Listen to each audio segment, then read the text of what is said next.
Hello everyone, today I'm going to show you how to enable or disable circle to search on Samsung Galaxy S25 Ultra. So simply at first open settings, scroll down,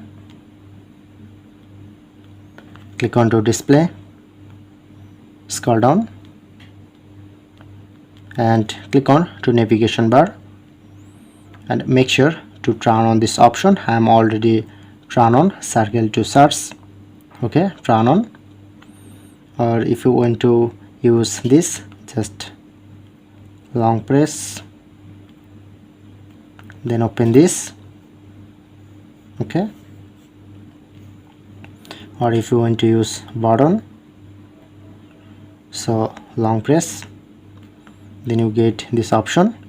Just select area and then automatically search from your Google. So that's it, that's how you can do it.